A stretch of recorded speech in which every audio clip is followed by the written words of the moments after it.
Yo, Alan García Pérez, juro por Dios. Entonces desconfíen del que dice ya está muerto. Ese nunca muere. Cuidado. Alan García es uno de los expresidentes con mayores acusaciones de corrupción en la historia peruana. Para muchos, su suicidio resulta ser una artimaña más en un entramado de controversias y escándalos que marcaron su gestión política. En ese contexto nos basaremos en recordar y recapitular las acusaciones de García Pérez. Antes muerto que preso. Esto es lo que fue. Demuéstrenlo pues, imbéciles, demuéstrenlo. Al término de su primer mandato, García había logrado algo casi imposible, un récord mundial de inflación que quebró al Estado, destrozando la economía de miles de familias peruanas y arruinando el futuro de toda una generación, tal como lo afirma Pedro Cateriano en su libro El caso García. Es un indicio de enriquecimiento ilegal y uso de dinero. ¿A mí? ¿Qué tal concha? Sin embargo, la fiscal Nelly Calderón, según su informe final, concluyó que García había cometido los delitos de colusión ilegal y negociación incompatible, cohecho pasivo y enriquecimiento ilícito.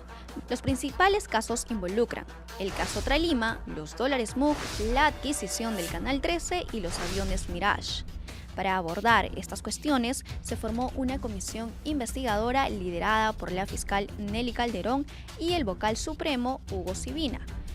Los informes finales presentaron pruebas suficientes que apuntaron a la responsabilidad penal de García, concluyendo que se debían tomar asuntos legales, pero que finalmente fueron, injustamente para muchos, prescritos. En ese momento no se hizo una investigación, digamos, profusa contra Alan García. Avanzaba acá en nuestro país, nunca se pidió la extradición de Alan García.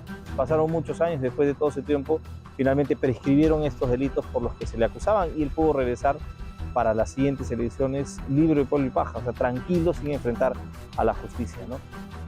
Ahorita adolecemos de una justicia de calidad, ahorita en esta época. Antes era peor, ¿no?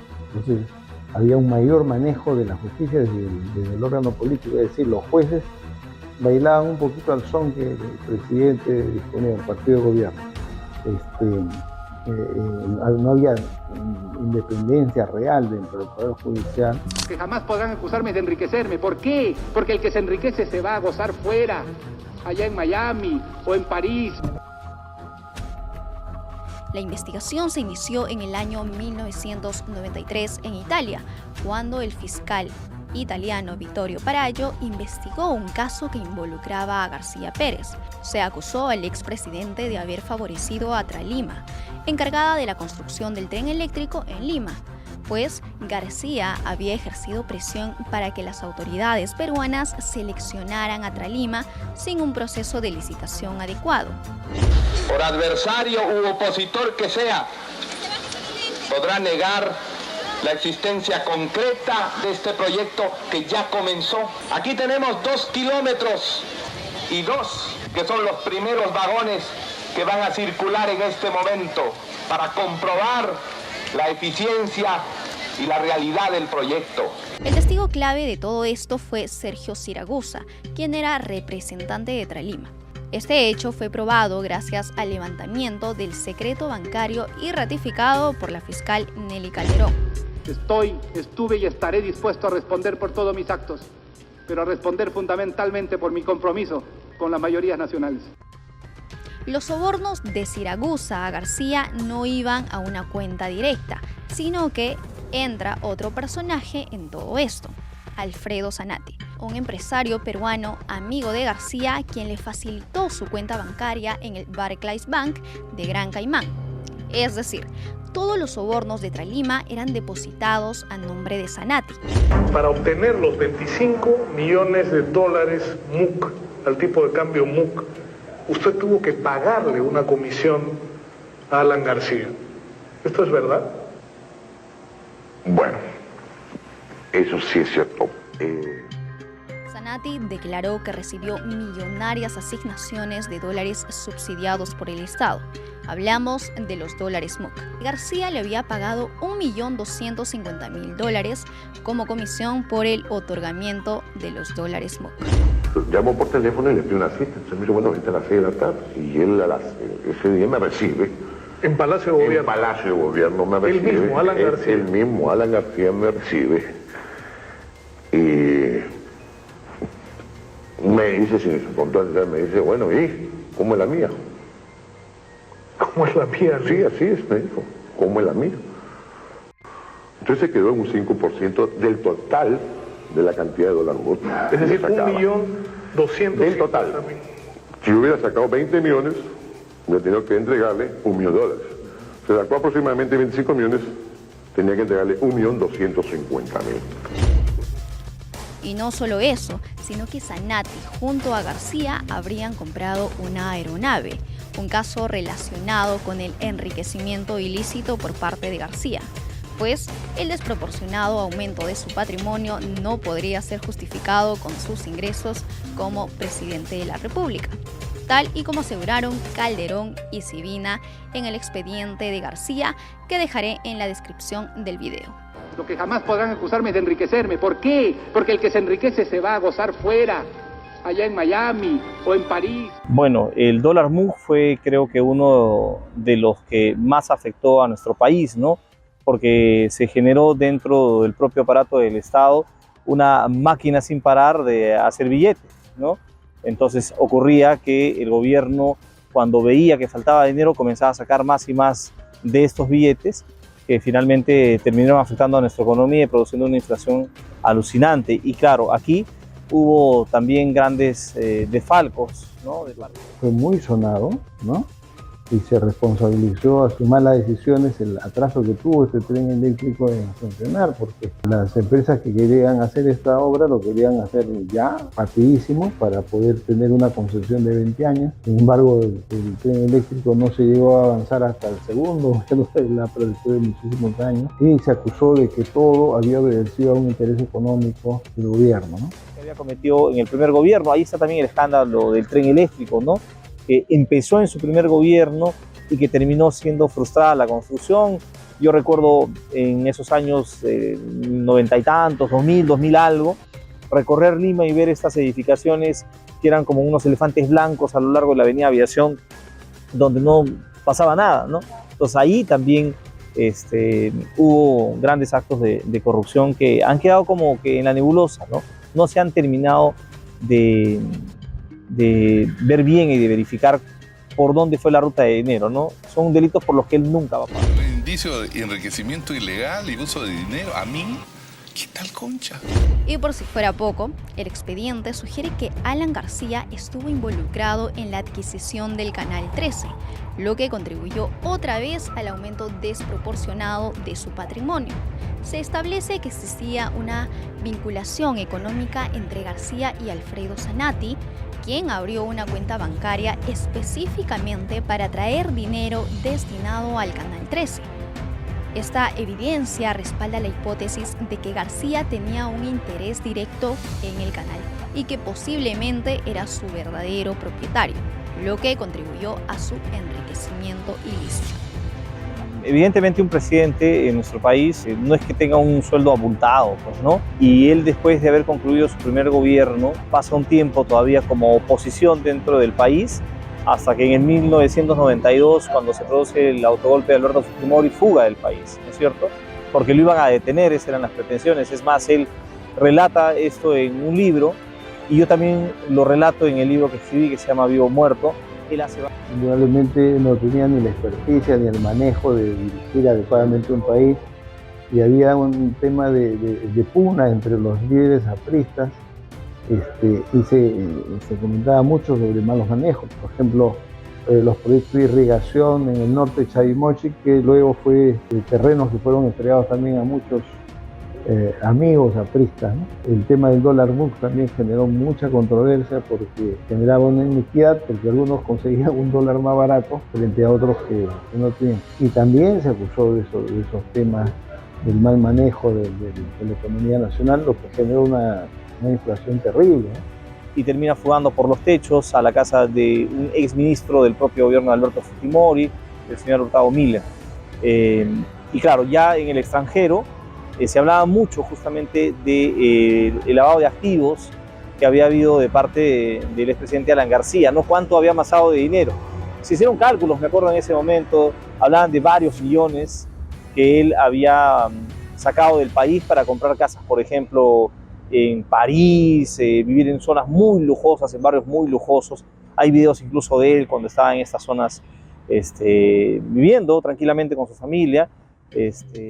La pretensión siempre del gobierno de tener influencia o poder dentro de los medios de comunicación, ¿no?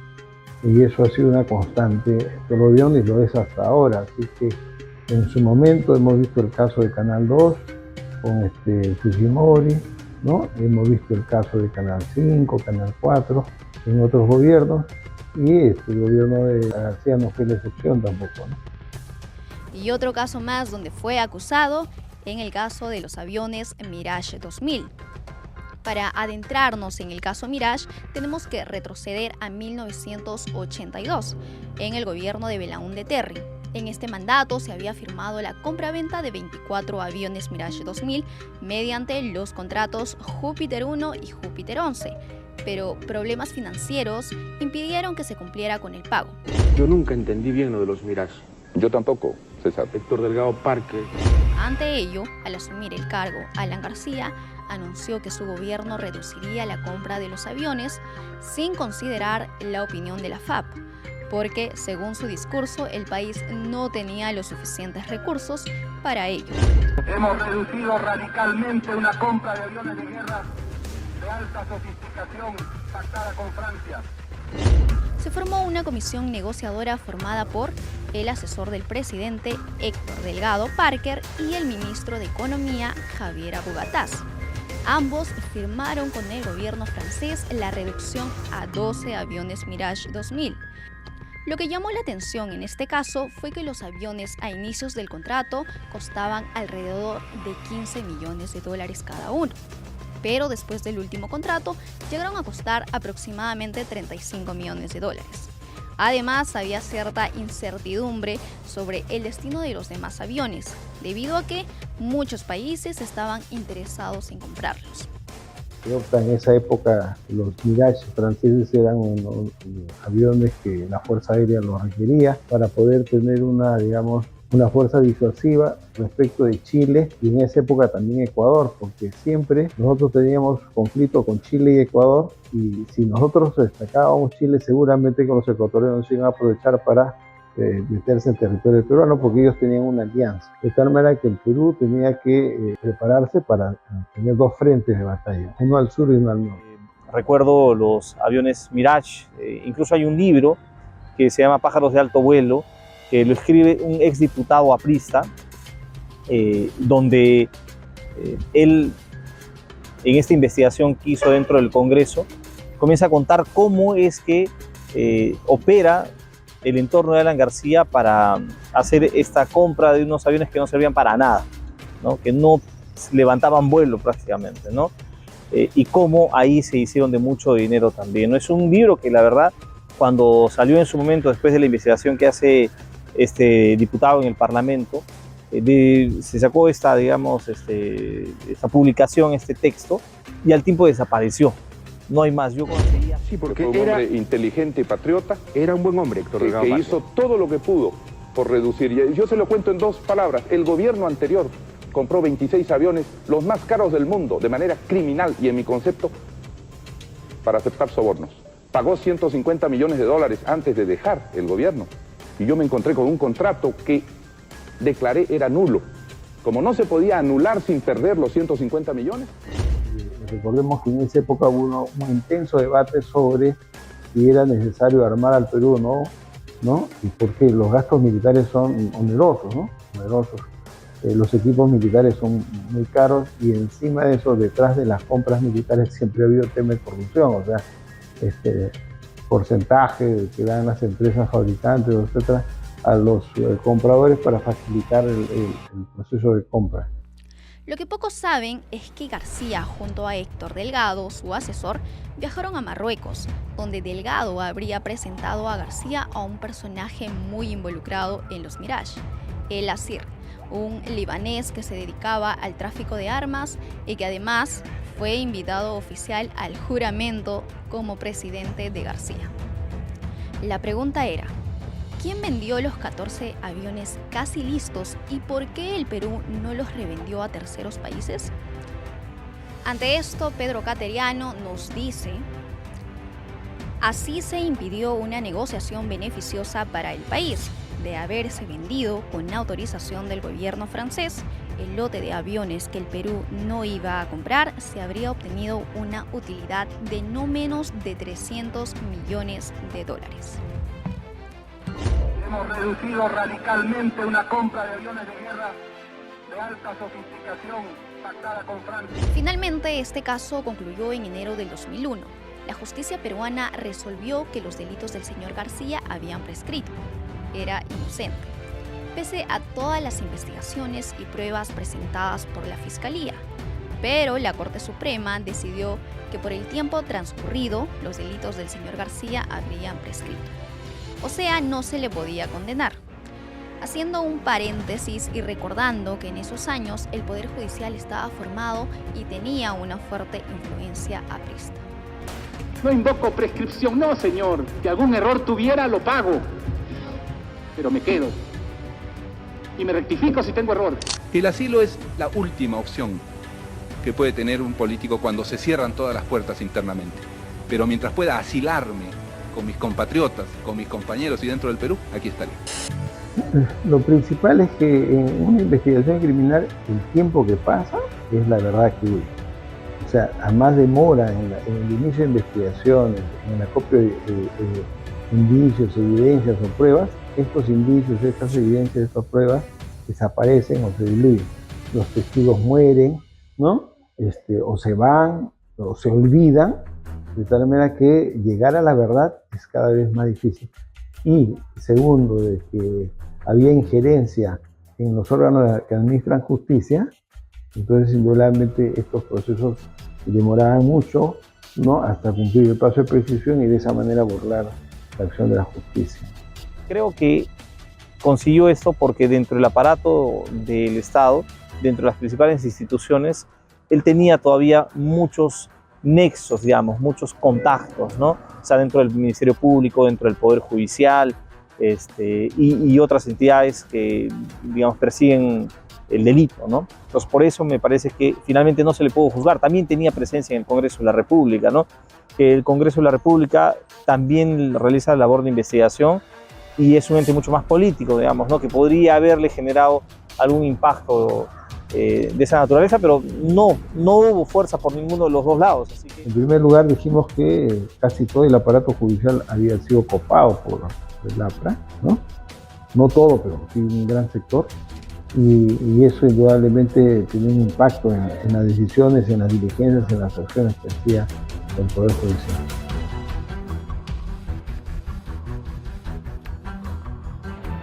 Presidente electo, Alan García, Partido Aprista Peruano. Juro por el pueblo peruano que desempeñaré fielmente el cargo de presidente de la República. Desconfíen siempre de los que usan muchos adjetivos y que se exaltan y piden lo máximo, porque esos son los primeros que se corren en el momento de la realidad.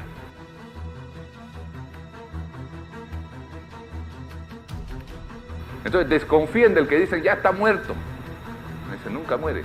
Cuidado. El tiempo que pasa es la verdad que huye. García se disparó y falleció en el hospital Casimiro Ulloa.